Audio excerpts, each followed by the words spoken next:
Welcome in. It's South Point Studios, Sports by the Book, Football Frenzy. I'm Jeff Parles, happy to be with you on the opening night of the National Football League season. We did it. We've done it. We've made it. Made it all the way here to September 5th. And joining me in studio to start off the show, you'll see him tomorrow on this very program, 2 to 4 tomorrow. Mm-hmm. With Chris Andrews and myself, is the one and only Vinny Magliulo. Okay, thank you, Ann. You see, they cheer us on punchlines. Well, on punchlines, it's like an ovation. Yeah. I mean, thank God Ann's here. You need to carry something. We can have some crossover activity. You see. Well, what was the last time Frank was on this show? We're gonna have to bring Frank. We're gonna have to bring Frank back at some point. I'll bring him tomorrow for Football Frenzy. Oh, I can tell you right now. Actually, I think he likes the Steelers and the over, Vinny. Why, we already know that's a given. He likes all the overs. He likes all the statistics, all the props over. Yeah. But I think he's actually he's got a gig downtown. So I know he's tight. Where I think the party that we were all at for Unabated was as well. Speaking of Unabated, Tom Viola is going to join us. Tom Viola's coming on today. The Colucci as well. So I'm just stopping by to give you an update on tonight. Yes, sir. As you know, in fact, I think Ann's got the photo. So tonight's game, which these games opened late May, early June. Okay. Another reason why week 1 is one of the highest handled betting handles of the regular season, because we've had them up for several months. And a gentleman came in. The Chiefs were installed as a 3-point favorite, and lo and behold, they're at 2.5 mainly because of this ticket that you see now on your screen. Ravens +3 for $220,000. That's a lot of dollars. First week of June, 3 months ago. So obviously some gentleman, the known customer, very good customer. Not the only, Ann asked me off the air, was this his only bet? No. This is just one of them. And did take the Ravens +3. And that's pretty much the consensus right now at 2.5. A little bit of move, a little more money on the under right now. We sit at 46.5, opened at 47. And the money line is $1.40. Opened $1.50 +30, and now 40-20 in favor of the Chiefs. So figures to be a really good game. Great game to start the season. A rematch of last year's 7 months ago, the AFC title game in Baltimore. So. Good game to start things off. Full sheet of proposition bets as well. And, of course, by the way, some folks have been asking, Jeff, I wanted to give an update on our jackpot parlay card, which has been up for months too. So $25,000 guaranteed. It has gone through the $25,000 threshold. We'll probably be better than 30. But this doesn't include tonight's game. And the reason we didn't include tonight's game, okay, is that, folks are just going to be in town now for the weekend.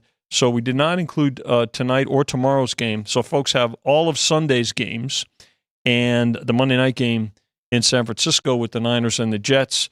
No point spreads. Just pick the winners. Most winners gets the jackpot of north of $25,000. And $5 card. And play as many as you want. This also does not include tomorrow night either. That's what I said. It doesn't include the game in Brazil. No Brazil, no tonight. Right. All American for the card, Vinny. But also the one difference because of that Brazilian game on the Friday is I don't remember you guys ever having to have a total on that jackpot sheet at the beginning of the year.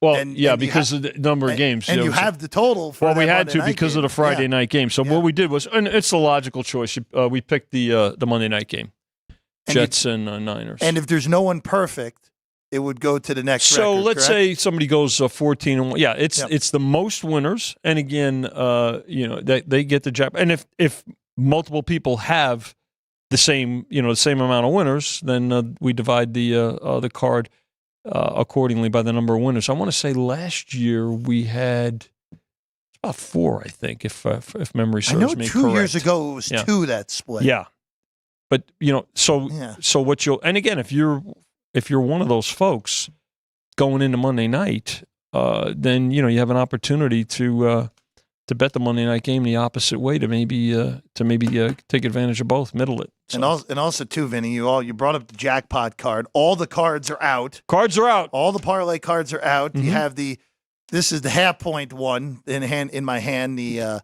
one that's an orangey color, the salmon color that Alex White has told us is salmon. It's not pink. I've been told this is salmon. Salmon. All right. Yeah. That's what I would have said. The Ties win card. The yellow one, that's your Ties wins teaser special. Then you have your super teaser, or as I accidentally called it once, the mega teaser, which it's all the same, in all honesty. Well, you don't call him Mega Man. You call him Superman. No, I know. Like, what? Well, it is the Mega Millions, though.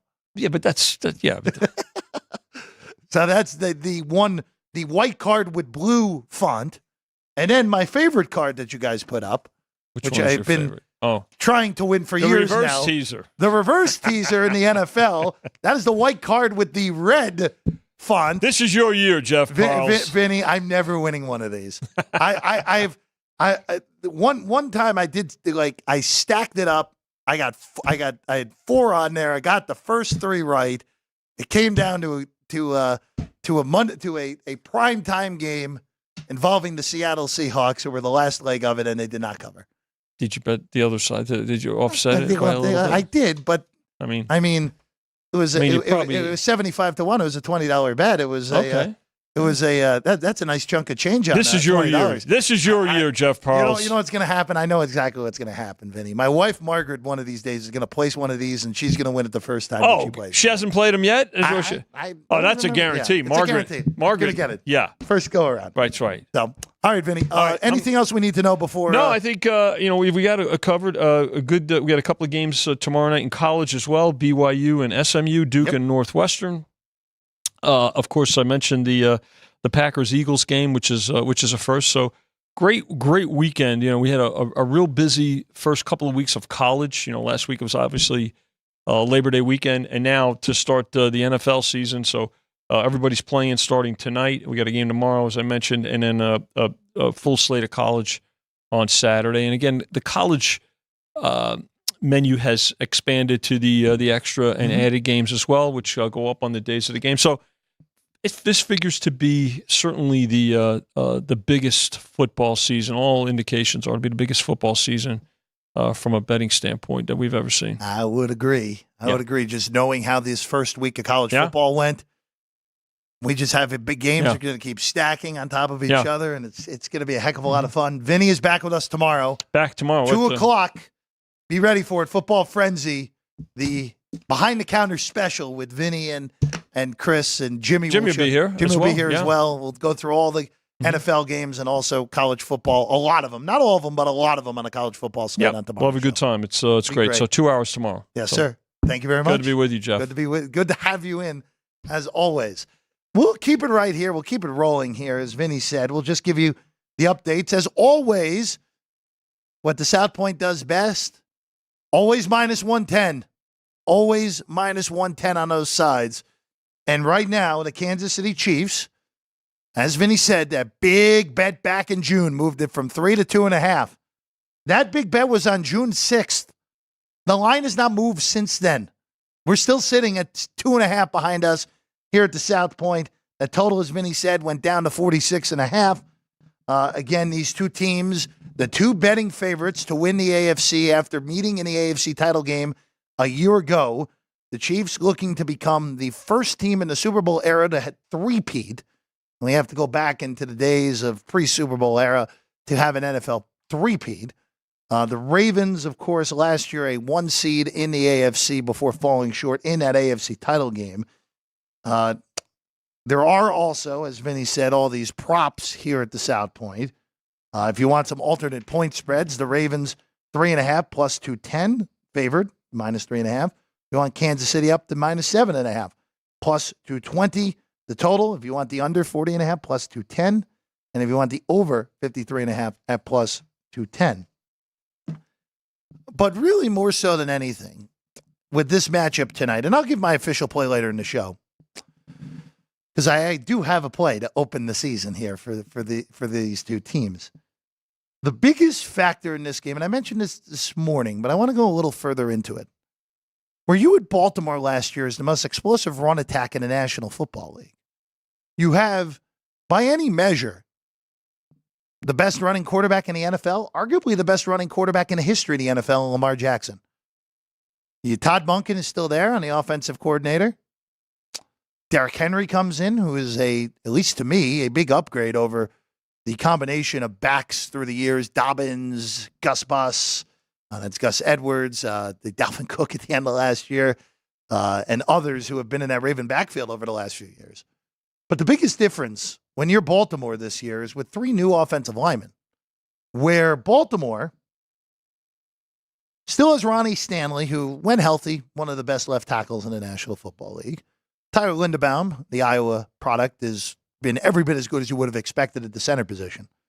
When you replace both your guards, John Simpson, Kevin Zeltzer, and your right tackle, Morgan Moses, who all 3 of them, when healthy, were really, really high-end players at their position, especially Moses and Zeltzer through the years. You're replacing with Andrew Voorhees at left guard, Daniel Falala at right guard, and Patrick McCarry at right tackle. That's a lot to ask, especially going up against a really good defensive line. Of course, Chris Jones, George Karlaftis, and others on that KCD front. It just is a lot to ask right out of the gate in the first game of the year. I think I've kind of tipped my hand, but you'll get the official play 35 minutes from now for me on this game. Kansas City missing Hollywood Brown tonight. That's really the only injury between the two teams. He's out. That shoulder injury he suffered week 1 of the preseason. That's the only real absence in this game for either team. Everyone else as healthy as they can humanly be going into week 1 of this NFL season. Of course, as we mentioned earlier today, Kansas City are betting favorite here at the South Point, 3-1, to hoist the Lombardi for the 3rd consecutive year. The betting favorite once again. The Ravens, the second favorites out of the AFC. Again, depending on the shop, you can get Baltimore as high as 10-1 out there, behind us sitting at 8-1. All right, we're going to take. Actually, we're going to see these odds here that Ann just pulled up for you here at home. Baltimore, I misspoke, at 9-1, second shortest AFC odds. Detroit, hello, welcome to the top of the leaderboard, 8-1. San Francisco and Kansas City, only one shorter than the Lions at plus 550. And then the Philadelphia Eagles sitting at 9-1. So that is 5 teams with odds shorter than 10-1. And then you got a whole other collection of teams, including the Bengals and the Packers, sitting at 12-1 before we get longer right there. Weird to see some of those teams you're just not used to. The Detroit Lions, the New York Jets, up until the last few years, the Buffalo Bills. Kind of weird to see the Bills down low with the recent preseason thoughts of those Buffalo teams over the last few years. All right, we'll take a quick break. When we get back, Tom Viola of Unabated will join us. He's got a lot of looks at week 1, and also what does the machine have to say about some props in week 1 of the National Football League when we get back. Sports by the Book, South Point Studio. South Point offers all the types of entertainment you'd expect at a first-class Las Vegas resort. Did you know our 400-seat showroom is one of Las Vegas's top destinations for live entertainment? Enjoy live performances by classic Vegas entertainers, bands, and today's hottest comedians, plus a rockin' dance floor. You can also enjoy live entertainment at the Grand View Lounge, where you'll feel all the vibes of old Las Vegas. Enjoy the music, and if you love to laugh, don't miss The Dirty at 12:30, our very own free comedy show, every Friday night at 12:30 a.m. in the Grand View Lounge. The Dirty is 100% free, so arrive early. Go to southpointcasino.com or call the box office at 77136 for today's performances at the showroom and the Grand View Lounge. When you're ready for your favorite cocktail, stop in and unwind at one of our 7 specialty lounges. There's a bar around every corner, because you're in Vegas, baby. South Point Casino has plenty of attractions for the whole family. Catch a movie. Our 16-screen movie theater includes 2 XD Extreme screens for the ultimate in viewing, sound, and luxury. After the show, treat the family to a variety of treats at our old-fashioned ice cream parlor, Kate's Corner. We scoop up a variety of creamy concoctions, including smoothies, hand-dipped cones, milkshakes, malts, sodas, and sundaes. At Kate's, there's something for everyone. And if you've still got time to spare, our bowling center might be right up your alley. Voted Best of Las Vegas, it's a great place for friends and family fun. 64 lanes, a pro shop, snack bar, and arcade. And while the kids are bowling, you can play slots and sip on a drink in the Alley Cat Lounge while overlooking the lanes. For our more serious and professional bowlers, the South Point is also home to a separate tournament bowling plaza.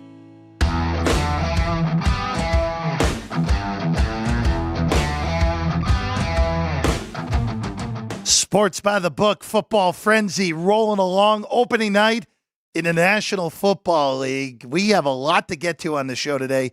We'll see Tom Viola in a second here. Duane Colucci joins us in a half hour from now. And in about 20 minutes from now, I'll go through my NFL power ratings. I'll also give out my college football top 10 entering week 2. And the moment I know, at least I've been waiting for, hopefully people out there have been waiting for, who do we have winning the Super Bowl here at Sports by the Book? So we'll be looking forward to that a little bit later in the show. But we go right now to our good friend Tom Viola, Unabated Sports, where we can find Tom, one of the best sites there is when it comes to sports betting. Tom, Happy New Year, Merry Christmas, whatever way you want to go with it. It's great. It's great to have you on the opening night of the National Football League. Oh man, football's back, baby. Who can't be excited about the NFL season being back here? You're right. This is Christmas. This is New Year's. It's the start of another great week and another great season here. I'm so excited, Jeff. So, Tom, I want to start off with tonight. So, just looking at tonight's game, the Chiefs are basically 2.5 across the board right now. There is 2-3. There are 2 threes out there still here in Vegas. One with one major national book that has a crown on its logo as well. But it's 2.5 behind us. It's the only flat 2.5 in the market. 46.5. What direction are you looking at here tonight for Baltimore and Kansas City? This one is so tough because I was absolutely one of the people that was on that Baltimore +3 train throughout all of today. And then all of a sudden I start going around and I start going, oh, I don't like the feel of this. And then to see it go to 2.5, now I'm sitting here looking around like maybe I should be taking the other side. Maybe I should be looking at the 2.5 number. Honestly, from a numbers perspective, not a handicapping perspective, the best bet I've found and the one that I've taken is the first half total of 23 over at even money. That's something that I already put in the bank. If you can still find that out there, that is a plus EV bet. That's a positive edge there. You're not really getting an edge at this point on this Ravens Chiefs like main line.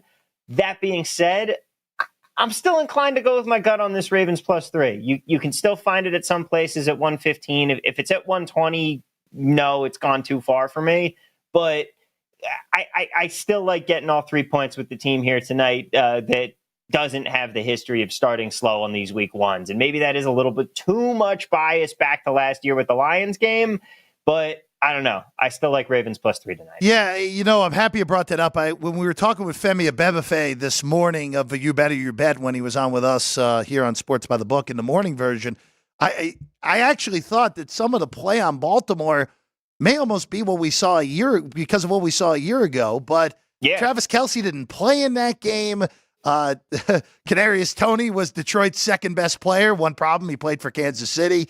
I'm opposite of you on this game, man. I under at this 2.5 number, I like Kansas City. I'm just like I said in the open, I'm so concerned about Baltimore's newly minted offensive line going into this season, Tom. I was a lot more positive on Ravens 3 when there wasn't Kansas City 2.5 in the market. Like this went from something that I was very excited to bet to something where I'm much more feeling like staying away or even leaning towards that KC 2.5. And I know that's a little bit of flip-flopping here, but I definitely see where you're coming from. The handicapper in me liked Ravens 3. Watching the market mover in me, 2.5 feels like the right play. But that's where I stand on it. Tom, let's go to a pair of props that you have for tonight's game. They're both receiver props. Let's start off with McCall Hardman, former Jets Super Bowl hero. Not for the Jets, shockingly enough there, Tom, I know. You're looking at his receiving yardage here tonight as a prop. Yeah, I mean, this is quite simply, you're not actually playing this as a receiving prop. You're looking at it like, is this guy going to get a catch tonight? And I think the answer to that, quite frankly, is no. 9.5 yards, he's either blowing over this because he is the deep threat. He's not going to be dinking and dunking you underneath. I just don't. I think this is a good play on a depth receiver who's going to see some snaps, see the field, but I don't think he's going to have the targets there to where you want to be betting this over. And that's really what the prop market is all about. You're looking at usage and volume. I don't think that he's going to have either. You've got Travis Kelce back for this game. You've got Rashee Rice. You've got Xavier Worthy. I think between that and then Isaiah Pacheco and Samaje Perine, they've got enough targets that McCole Hardman's going to be so far down that depth chart. If he beats us for a catch, he's going to beat us for a lot of yards because he doesn't make small gains. But that's the way I'm playing this. I'm saying he's not getting a catch basically and taking him under 9.5 receiving yards. And then taking this the other direction, number one receiver for Baltimore, Zay Flowers. I expect a big year from Flowers with more experience now, year 2 in the NFL. You're looking for this to start off quickly here with Flowers of Baltimore. Yeah, his number's around 50, but he is going to be wide receiver 1 in this offense. Yes, Mark Andrews is going to be probably the target leader, but after that, it is Zay Flowers who Lamar Jackson is looking to first when it comes to how you're going to be running this offense and running this passing game. I know they're going to be a run-heavy team, but just to give you an idea here, like when I projected out, I've got him at 56.21 yards here. Now I'm starting to see it come back in. The market's moved up a little bit on this one, but I kind of like that. Unfortunately, it means that I'm giving out a stale number here at 53.5 because it's moved up to 55.5. But there is one national book that might involve duels and fans that's got 52.5 still, and I'm interested in that price. You can just say Aaron Burr. I mean, I think people would get the reference, right, Tom? But totally. Yeah, Flowers, it's just so interesting with this Baltimore team where they signed Derrick Henry, and I feel like they actually have to go more towards the pass this year. So I do like that play with Zay Flowers going over, even if you're not getting the best of it at the moment. All right, let's go a little bit more to Sunday here. Tom Viola of Unabated with us right now. Let's go to a game involving Big Blue. They're not going to be wearing Big Blue on opening day. They're wearing those ridiculous red jerseys from 100 years ago to open the year against the Minnesota Vikings, and that's the New York Football Giants at home. The market has been aggressive in going against the Giants at times here, but right now sitting in Minnesota's a 1-point favorite against New York with a total of 41 on this game. I mean, yeah, they're going to be wearing their non-contact jerseys. I honestly, I like the red, and I like the old NY logo that they had for a little while. But as far as what I'm looking at in this game, I'm looking at a lot of these close dogs. I like the fact that the Giants are a home dog to a Vikings team that, let's face it, I may be a Sam Darnold truther, but it still does not make this team necessarily that good. Week 1 is a great opportunity to try and take advantage of some of this, some great variance in these kind of closer games, but it's a good time to take some shots on some underdogs here because we could simply have been reading the market wrong all preseason, all summer.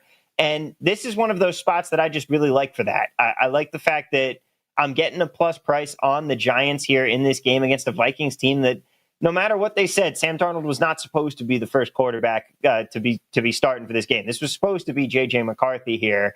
You got Jordan Addison, who's still coming back off injury. Justin Jefferson is obviously going to be himself. But at the end of the day, I kind of want to take the team that's got the quarterback who's at least been there for a little while, even if he is bad, in Daniel Jones, and the team that's got some semblance of continuity here going into week 1. Too many question marks on the Vikings makes me want to take the Giants at home here to start us off. Yeah, this was one of the games that I saw when the schedule came out and put a gigantic X through it just for the reason of, hey, there's 2 quarterbacks. Look, I'm with you. I wish Darnold was still the savior of the Jets. It would be a whole different story, as we know, but that didn't happen. He's trying to save his career. Daniel Jones, honestly, trying to save his career as a starter as well. So yeah. A lot of desperation on the side of both quarterbacks in this week 1 matchup, and it will go a long way to establishing narratives correctly or incorrectly this game in the Meadowlands. All right, let's go ahead, Tom. Go ahead there. I'm just saying it's a really good time, honestly, like to put a couple of these dogs together into a little bit of a parlay or a round robin, something like that. Because again, it's just about taking advantage of the uncertainty and the potential incorrectness that we've had on some of these reads going into week one here. This is one of those times when the lines aren't going to be that efficient. We're going to be looking at a lot of numbers that, yeah, they've been pounded into place over a summer of betting, but there hasn't been a summer of playing football going on here. Mm-hmm. Like, the Giants are one great candidate for me. The Jets are a little bit of a candidate for me here. They were a much bigger. I was picking the Jets straight up before the Avengers assembled and everyone on San Francisco came back together.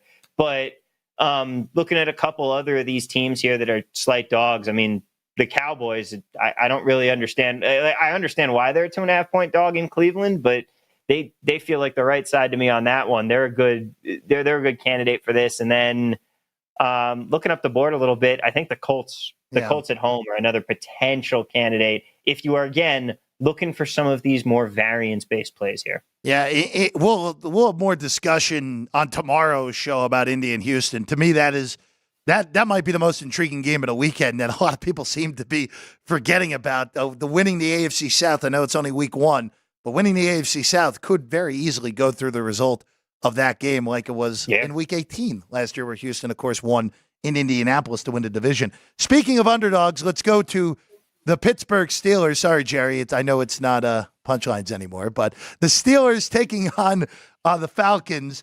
Steelers had to put Russell Wilson on the injury report today with a calf. We don't know the extent of it.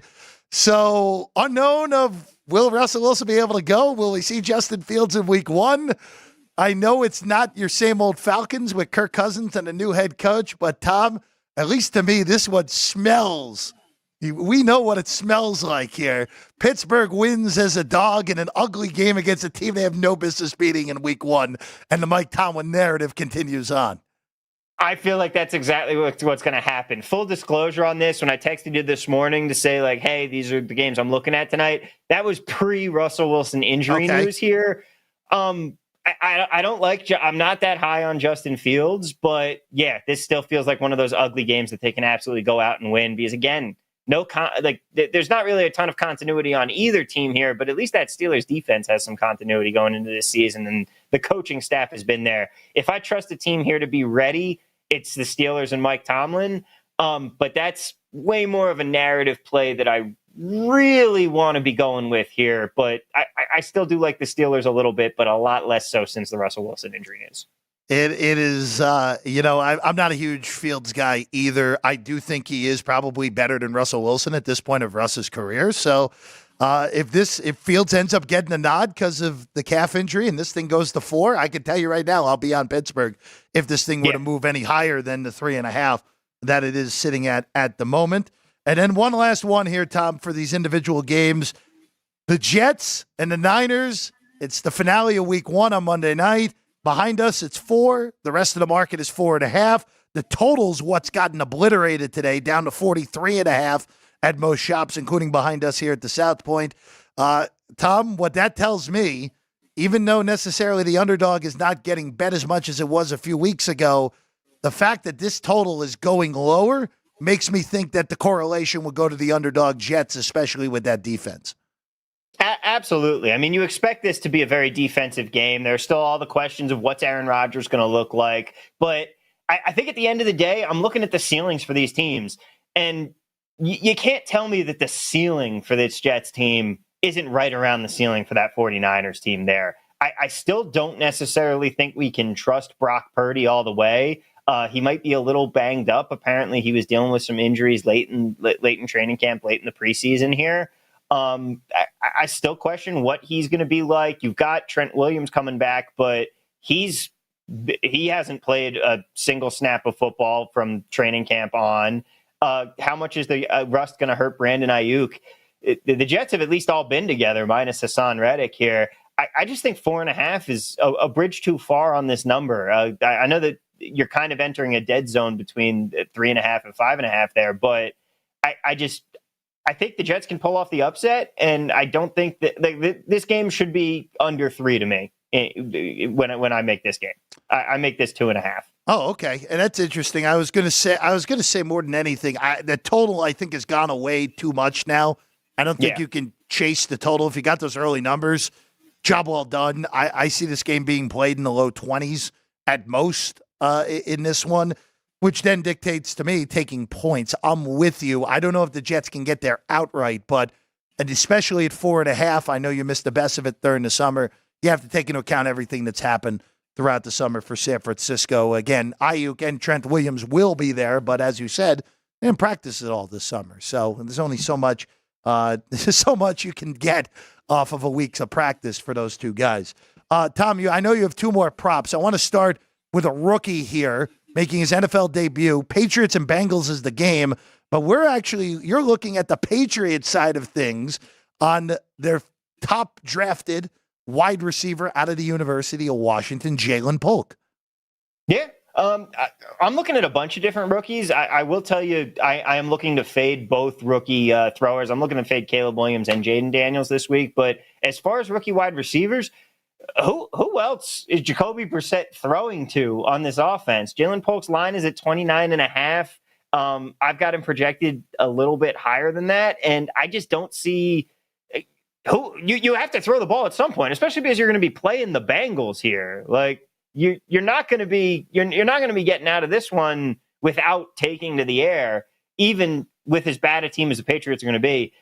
I think that you have enough of a dearth of talent on that wide receiving core. It remains to be seen whether Jalen Polk's actually good or not, but somebody's got to get the targets, and I think he's going to start off pretty strong. Yeah, it's him. It's KJ Osborne, Demario Douglas. It's an ugly-looking receiver room for New England. By the way, Bengals 8 in this game. That is down from 9 at some shops during the summer, even though that's up from yesterday. It was 7.5 on that game for the Bengals and the Patriots. And then one other prop. You mentioned it in your little diatribe there, Tom, that you're looking to fade the rookie quarterbacks. This is one of the weapons for said rookie quarterbacks. And Zach Ertz, of course, I had to double check that he was a Washington Commander now, but is a Washington Commander now at the tight end position. You're looking to fade him on the receiving prop here. Yeah, I mean, this comes down to simple as he's at 27.5. FanDuel has him at 24.5 yards. BetOnline's got 27.5. That's a decent sized gap there. It's not the be all end all, but I've got him projected closer around 24 yards. And it's just, again, I'm fading the rookie quarterbacks in their first start here, and I'm going to fade both of those passing attacks from the Bears and the Commanders and the Broncos. This is mostly just a play on that and looking at my numbers and saying, well, wait a second, his line's a little bit too high, and looks like the market's respecting it a little bit. It's not saying they're respecting my play, of course. They're definitely not doing that, but it looks like it is trending a little bit down here. And personally, I always like to be on the side of the dual fans when it comes to some of these props. Tom, before we let you go, I feel obligated to do this. I know you have 3 season-long bets. One of them, you're looking at Denver over-under win total. Another one is Baltimore to win it all. But I do want to bring this one up individually because it's the longest shot of your props here. And that's the Raiders that have the worst record in the NFL at 15-1. What made you gravitate towards that? So first off, I did the same exact thing last year, and I maintain that if they don't fire Josh McDaniels last year, I think that we come home on that, and we're looking at a very different Raiders unit this year. But I don't like the Antonio Pierce hire. I don't really trust him as a full season coach. You look at the team last year. I don't care what they did in that Chargers game. It was very blatantly obvious that the Chargers had quit on Brandon Staley by that point. I look more to the Vikings game where they lost 3-0. I just still don't think this team is that good. And I love Gardner Minshew, but I just don't see them really putting everything together. I think you have a tough schedule. You've got a tough in-division schedule here with the Chargers. I again am a little bit higher on the Broncos. And then, of course, you've still got the Chiefs here. I just think this is a bad team that is going to be very bad by the deadline and start to look at jettisoning some of their pieces. Again, don't be surprised if Devontae Adams is a Jet by the trade deadline. I think that this is a team that's going to pack it in this year a little early and say, okay, let's recoup some assets and start looking to next year. Because let's face it, they're waiting for Dak Prescott to be their quarterback next year. Yeah, I would agree on that. It could also be fall apart so much and you end up at the top of the draft and Shedeur Sanders maybe in Las Vegas. I don't know. We'll see. Man, that would be fun. Oh, no. There are other words. There are plenty of words to describe that potential situation, Tom. So I know that'd be a lot of fun. Raiders 15-1 to have the worst record in the NFL. He's Tom Viola. Of course, you can find his work over at Unabated, at TV, at work, on the tweets as well. Tom, pleasure, man. We'll catch up again with you soon. Absolutely. Thank you so much. Absolutely. We'll take a quick break when we get back. I'll give you my NFL power ratings, some college power ratings, and my playoff projections when we get back on Sports by the Book here at the South Point Studio.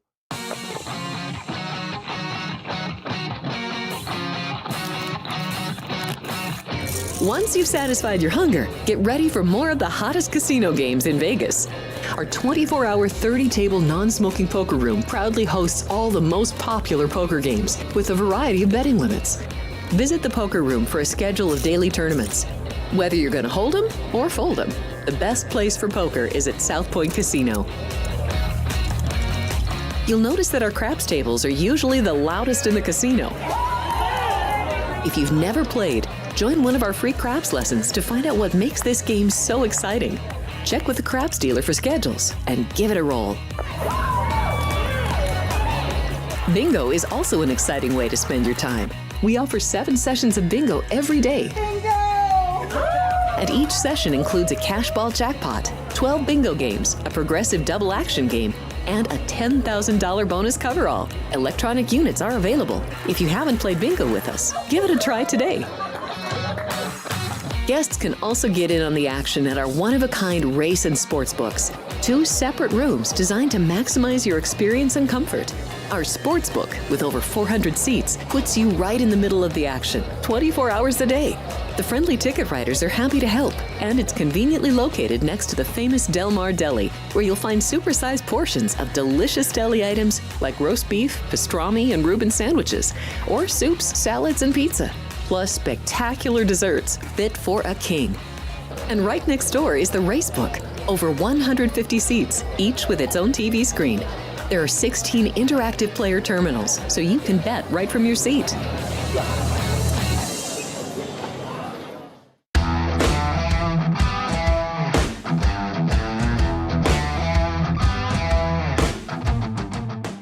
Welcome back in. Sports by the Book, Football Frenzy, getting you ready for opening night in the National Football League. In a few moments from now, we'll be going through my power ratings for top 10 in the National Football League. Also, my college top 10, since we'll be normally doing that on Monday, but because we did not have this particular program on Monday, we'll be doing it today. And then, of course, the teams that I have going to the postseason in the National Football League. Just a quick update on what's going on behind us.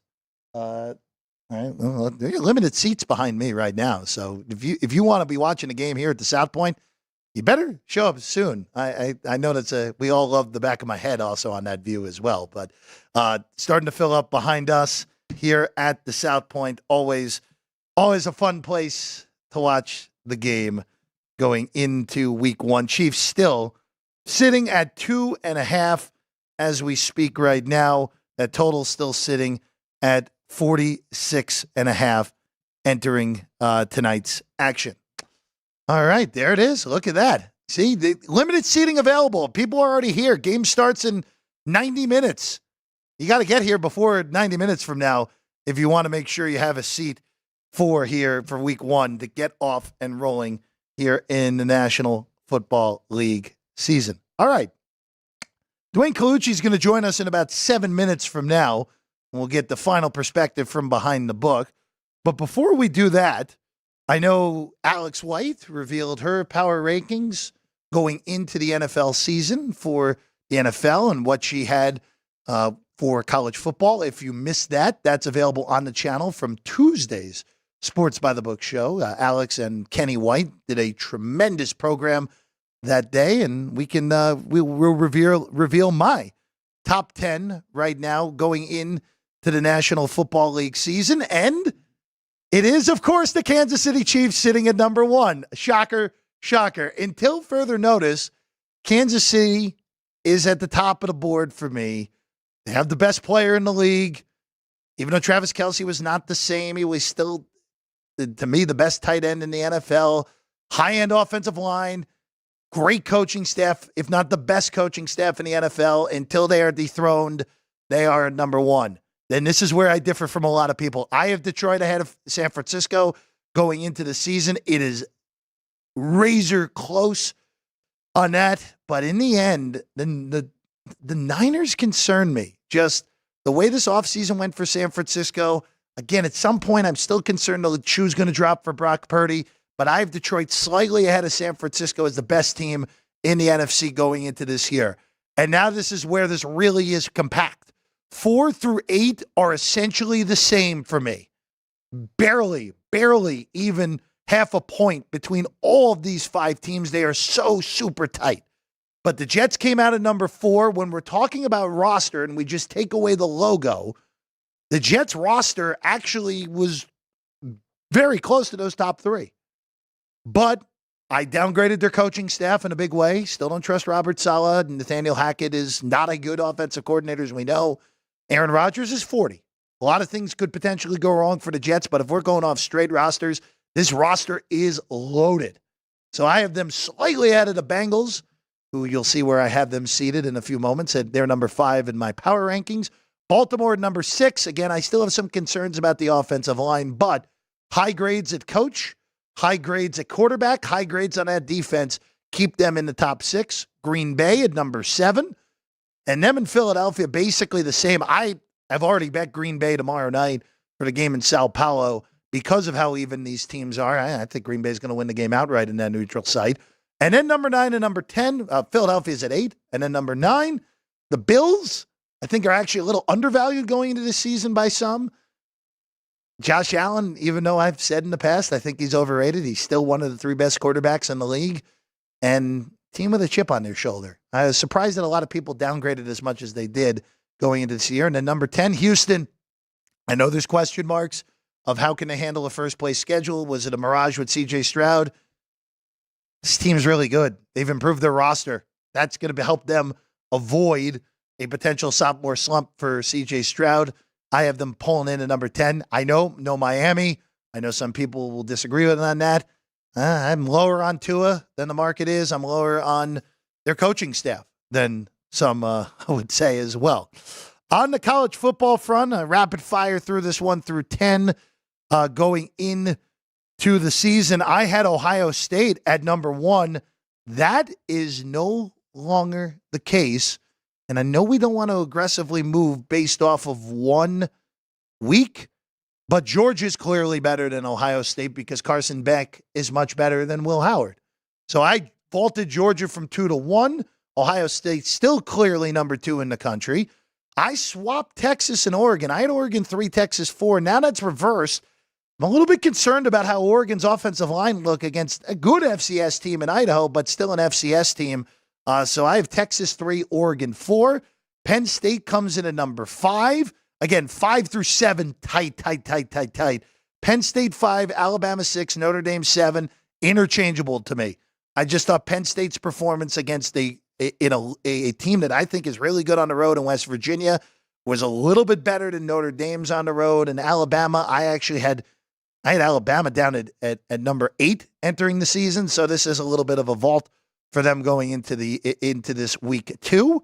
And then number 8, 9, 10, Mizzou, Ole Miss, and Tennessee all move up thanks to Florida State crashing and burning in their first 2 games, and LSU also losing to USC. I think I overrated LSU going into the year. So Mizzou, Ole Miss, Tennessee, 8, 9, 10 in my power ratings going into week number 2 in college football. And now the moment that I think some have been waiting to yell at me for, the NFL season predictions. We'll start on the AFC side of where we're going to have all these teams projected to finish. And just remember, power rankings don't dictate how the standings are going to fall for me. Because even though I have Kansas City number 1 in the power rankings, what was proven last year is Kansas City could still be the best team, but not really care that much in the regular season. So I have Kansas City down in the 4 slot in the AFC playoffs. Cincinnati, the Bengals and Joe Burrow, who, by the way, Joe Burrow is my MVP. Joe Burrow and the Bengals are the 1 seed. I have the Jets as the 2. The Texans and the Chiefs, I had the same amount of wins. Houston won the tiebreak. So they end up, well, on virtue of a win, actually, in Arrowhead. Houston ends up at the 3, Kansas City at the 4. And we get the rematch of tonight in the first round of the playoffs. I have Baltimore at the 5 seed, Buffalo's the 6, Indianapolis rounding out the 7 playoff teams in the AFC. You can call me a homer if you want. I have the New York Jets representing the AFC in the Super Bowl this year. That roster is so good that, again, that coaching staff could hold them back. But I have the Jets playing all their playoff games at home until they go to New Orleans. And I'll tell you who they're taking on in a second, because on the NFC side of things, I have the Detroit Lions getting the bye and the number 1 seed in the NFC on the second seed, even though, again, I have them down at 8, Philadelphia. Just think their schedule's a little bit easier than San Francisco. So Philly 2, San Francisco 3. The Atlanta Falcons come in 4th, winning the NFC South. I think they're the only real team in that division. Green Bay, they were in any other division in football, I'd pick them to win it. They're the 5 seed in the NFC. The Rams are the 6, and the Bears, with Caleb Williams, I have them in at number 7.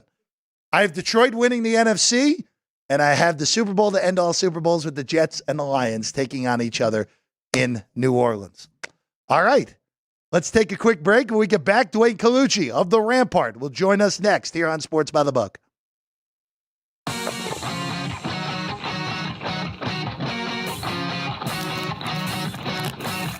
Once you've satisfied your hunger, get ready for more of the hottest casino games in Vegas.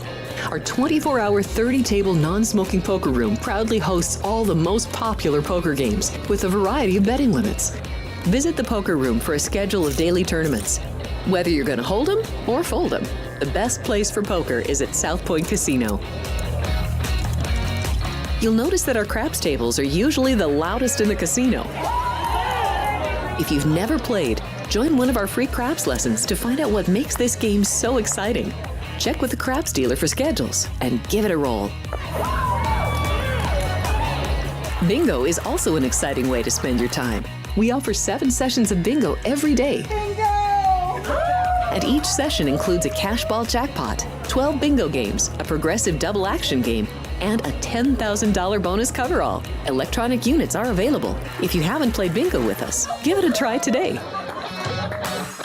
Guests can also get in on the action at our one-of-a-kind race and sports books. 2 separate rooms designed to maximize your experience and comfort. Our Sportsbook, with over 400 seats, puts you right in the middle of the action, 24 hours a day. The friendly ticket writers are happy to help, and it's conveniently located next to the famous Del Mar Deli, where you'll find supersized portions of delicious deli items like roast beef, pastrami, and Reuben sandwiches, or soups, salads, and pizza. Plus spectacular desserts fit for a king.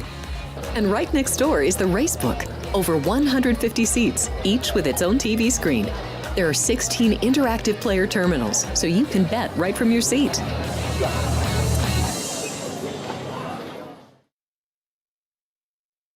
Have you always wanted to enter the biggest and best football contest in Las Vegas, but didn't know where to start and who to trust? Look no further than footballcontest.com to get the info you need to succeed, including breakdowns of the most popular and highest-paying football contests in the world, such as the Westgate Super Contest, Circa Sports Million, and Circa Survivor. Plus, find out how you can reserve the most trusted proxy in the business right now at footballcontest.com, as Maddie and Tony have been leading the way for over a decade with more than $10 million in winners during that time frame. All you need to do is find a way to get to Vegas sometime this summer and sign up for these football contests in person. Then let Maddie and Tony do the rest. They will submit your picks for you and help you focus on doing what you do best, picking winners. Don't miss out on the action this upcoming football season. Experience matters. So go with the pros at footballcontest.com. That's footballcontest.com.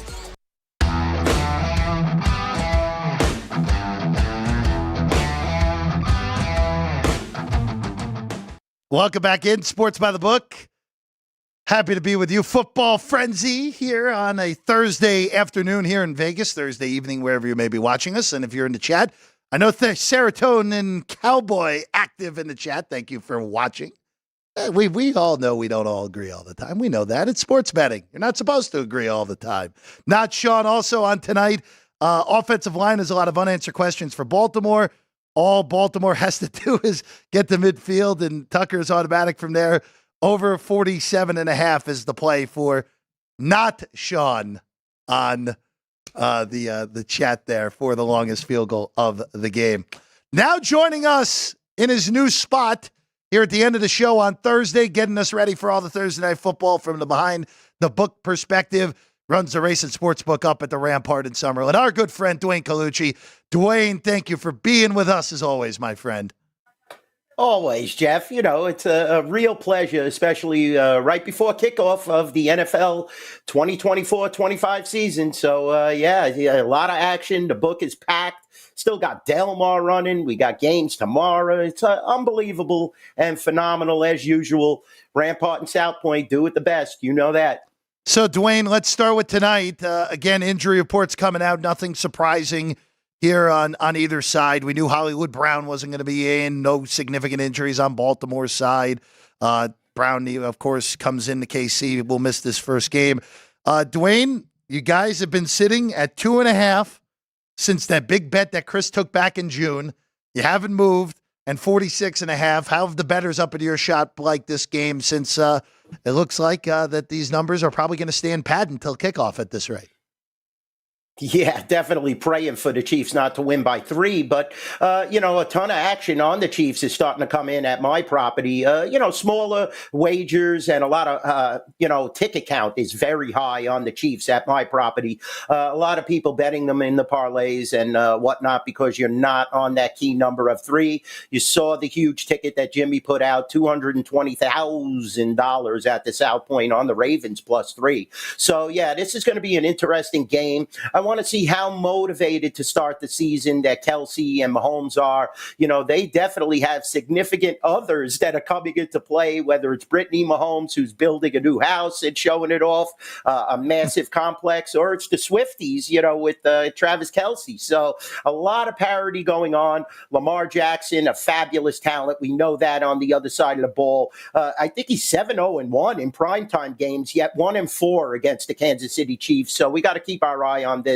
These are the trends and the numbers that people base their wagers on. And, you know, it's fun to be on this side of the counter and watch how these marquee matchups play out, especially on the Thursday night football.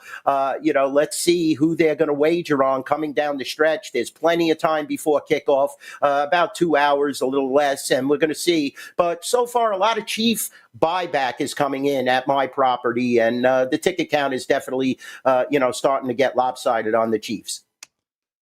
Chiefs 2.5, 46.5, where we're at right now. By the way, since we'll take Duane to the end, my play for this game today, I did lay the 2.5 with Kansas City. So I am on the Chiefs to begin the season. Kind of the same thing as Tom at 3. Didn't like it, 2.5. Yeah, I'm in on Kansas City for this game here tonight at Arrowhead Stadium. All right, let's go to tomorrow, Duane. A lot of logistics going on in Brazil with the Packers and the Eagles. Duane, you guys are the market high in this game still. 2.5, 49 on the total. I'm actually a little bit surprised that people are starting to took this game over. I just wonder, Duane, over the next 24 hours, do you think there'll be a buyback on that total to the under here for this international game between Green Bay and Philadelphia? Yeah, I definitely think so. But, you know, you do have 2 high-powered offenses. I mean, the kid was fabulous down the stretch for Green Bay. Love, you know, during the playoffs and what have you. And they put up significant points. And you have, you know, Jacobs now in the backfield there. So it's very understandable. And, you know, also you have on the other side of the ball, Jalen Hurts, Brown, all these weapons. Saquon is there now. So I'm not sure what to make of it. I'm not sure if Sirianni has control of this team, Jeff. That's the whole key. Is the relationship with him and the quarterback and Brown mended right now? We don't know what they're going to bring to the table. They really stumbled and were exposed down the stretch last year. Now, they made a lot of acquisitions, Philly. We have gotten plied, and I know Chris Andrews has touched upon this, with future money on the Eagles here at the Rampart in South Point. A lot of people believe that the division is too easy for them, easy for the taking, and I understand that without a doubt. With Dallas, Washington, and the Giants there, they definitely could win this division quite easily. But this game, I understand them betting over. I expect us to get some buyback, but the push to 2.5 on the Eagles from the opener of 1 is quite shocking to me, because I'm not sure the Eagles are going to be that ripe out of the box. Also, this is in a foreign country, like we said, overseas. We'll see how it plays out. A lot of the players are complaining that, they've been told, stay in the hotel, lock yourselves down, very dangerous atmosphere. I don't know what to make of that game, so I would definitely plead the fifth. I like tonight's game a lot better from a gambling standpoint, but from my side of the counter, like you said, it's all over money and Eagle money. Yeah, I'm surprised that total. I surprised that total hasn't moved at least downward a little bit. But yeah, I'm kind of with you. Even though I do, again, based off my preseason rankings, I think Green Bay. I think this should be a pick. Genuinely think this should be a pick. Right. A little surprised that the market has played it the way that it has. All right, Duane, I know you're a Cowboys fan, so we're going there next. Cowboys on the road in Cleveland to take on the Browns. This is the premium 125 Pacific. Everyone is going to be betting it game here in Vegas. Cleveland is 2.5, and this has been an interesting mover all summer where Dallas opened a favorite and has been a slow build to the Browns. It's also been a slow build to the under from 44 to 41 on this game, Duane. Yeah, definitely. And I'm confused. I mean, I'm a Dallas homer, but I think they have an excellent chance in this game.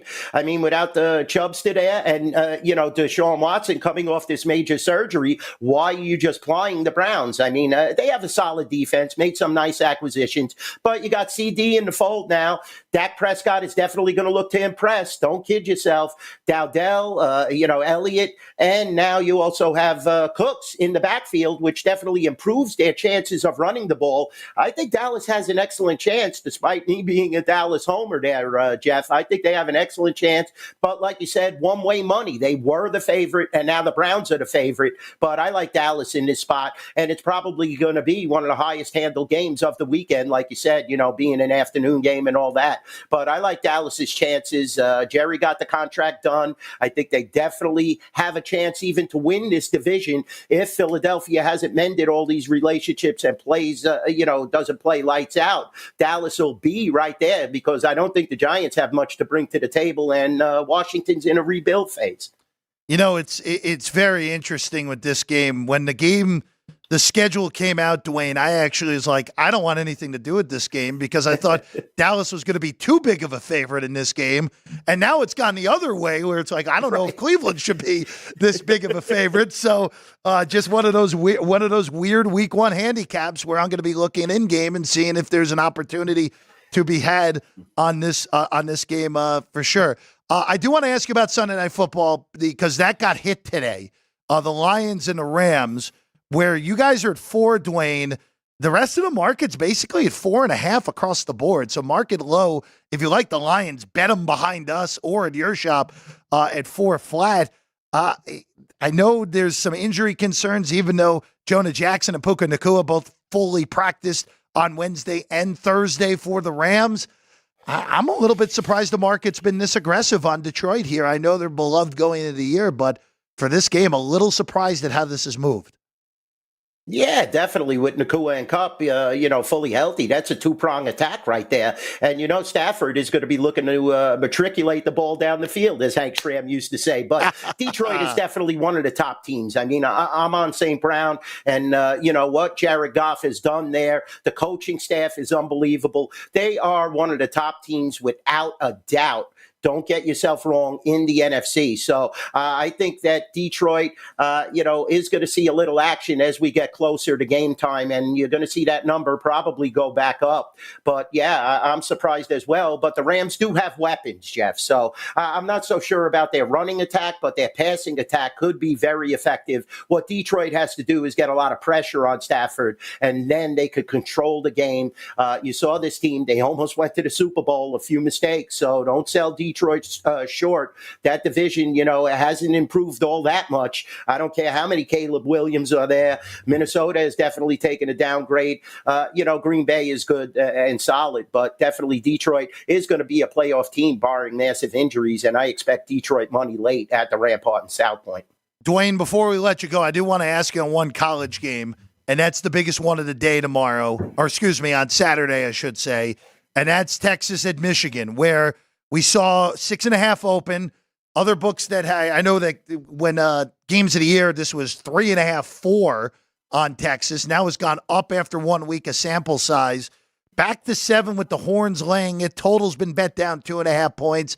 Just what has it been like over at your shop here with the Horns and the Wolverines, the biggest game on Saturday? A lot of Texas action initially, but now it's starting to rein back in. I expect to take a lot of dog action on Saturday. I mean, this is a big point spread to be laying on the road, to Michigan. And, I definitely have seen a lot of Texas money. Like you said, the total has also moved down. So, I don't know what to make of it. It's very early in the college season. We opened the game at 6.5 at the Rampart and South Point, bet up to 7, which is a key number. Like you said, the total has moved. I would lean slightly to Texas, but I love taking points with a team like Michigan and, especially being at home. Every Thursday on this show, Duane Colucci will join us for the last 10 to 15 minutes every Thursday during football season. Of course, if you want to go see him in person, go up to the Rampart up in Summerlin. Duane will say hello. He's a very nice guy, everyone out there. On the tweets at NYBookie Duane as well. Duane, pleasure as always. We'll talk to you again next Thursday. Jeff, thanks for having me on Sports by the Book. Love joining you guys and providing the information that is so valuable. The sports betting information and the gambling information is what we pride ourselves on here at the South Point studio. Great job, Jeff. You're the best. You know that. You're the best too, my friend. Duane Colucci, everyone. Again, going to be with us every Thursday throughout football season. All right, before we go, one last update on the line. It hasn't moved. It's been the same the whole show. Kansas City, still 2.5-point favorites. The total still sitting at 46.5 as we enter about the last hour or so before you can get your bets in before this game gets going. We're back tomorrow. 2 shows for this program. Alex White takes you at 9 a.m., gets you ready for the day in sports at 9 a.m. right here on the Sports by the Book channel. And then at 2 o'clock, myself, Chris Andrews, Vinny Magliulo, Jimmy Vaccaro, right here for Sports by the Book, Football Frenzy, 2 hours tomorrow from 2 to 4 right here on the channel. Great work as always, Caden and Jerry. Thank you as always. I'm Jeff Parles. We'll see you again tomorrow right here on the channel at 9 and 2 Pacific time right here at Sports by the Book.